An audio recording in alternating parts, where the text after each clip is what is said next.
Judge issues horrifying anti-Trump ruling. President Trump's efforts to restrict the flow of refugees from terror-prone countries over national security considerations face another roadblock from the federal courts, despite the fact that the president has revised his famous travel ban in an attempt to comply with the concerns of judges who have stricken it down in the past. According to the Washington Times on Tuesday, a federal judge in Hawaii blocked a major portion of Trump's travel ban just hours before it was set to take effect. Judge Derek K. Watson of Hawaii said the travel ban discriminates against Muslims without providing proper justification about why the executive orders restricted countries made the list. Trump's most recent travel ban is the latest in a series of 3 executive orders aimed at halting migration from countries with high occurrences of terror. The action is part of the president's goal to provide extreme vetting for persons entering the country. In particular, the order targets countries who are uncooperative in providing information about refugees or who are unable to obtain complete information about migrants destined for the U.S.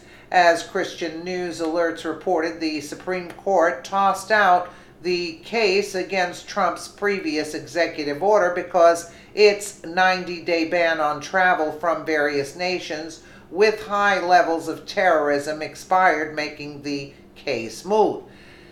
The new travel ban includes several modifications. Most prominently, the order is indefinite as opposed to a mere 90-day halt on entries. Additionally, certain countries were dropped from the restricted list while others were added. Among the new additions are North Korea and Venezuela, whose inclusion seemingly dispels the notion that the executive order is a Muslim ban. Nevertheless, Judge Watson asserts the order discriminates against Muslims. Who's paying for them, Judge Watson? Trump got elected because we didn't want any migration from other countries at this point. Although national security interests are legitimate objectives of the highest order, they cannot justify the public's harms when the president has wielded his authority unlawfully, Watson wrote. Really? For the judge, the order breaks the founding principles of this nation. No, it was founded on to avoid the Muslim faith in this country. I don't know how come this is rewritten and re-spoken of. No, they didn't want that the Muslims coming to America. They did not. The founding fathers, absolutely, they had a lot of problems with them back in time that we never knew about. But also, Watson is friends with Obama. You understand? Now here we go. Watson, who was appointed by former President Barack Obama, took issue with the travel ban's alleged signaling out of refugees by nationality. Who's going to pay for them? That's what I'd like to know. Who's going to pay for them? Nevertheless, he only restricted the executive order's ban on the Muslim-majority countries, oh how precious, of Chad, Iran, Libya, Somalia, Syria, and Yemen. Watson left the ban on North Korea and Venezuelan migrants in place. You know, this is mind-boggling at this point. This is mind-boggling. Oh my.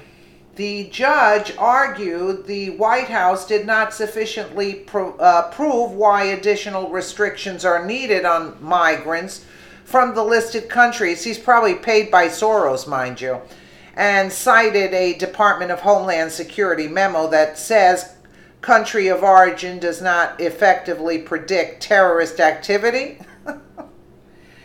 Guys, are you listening to this? The Trump administration counters that it made its picks after careful review of the migration situations of countries around the world. Don't you see what's going on in England, in Germany, in France? Sudan, for instance, was removed from the restricted list under the new order because its government had vowed to cooperate with American screening processes, I should say. Meanwhile, Somalia was added because officials determined its government lacks control over large parts of the country, which casts doubt over its documents. Hawaii's Attorney General, Doug Chin, celebrated the ruling, saying this is the third time Hawaii has gone to court to stop President Trump from issuing a travel ban that discriminates against people based on their nation of origin or religion. Today is another victory for the rule of law, and it's another terrible thing that's happened to the American people. That's what's happened to the American taxpayer.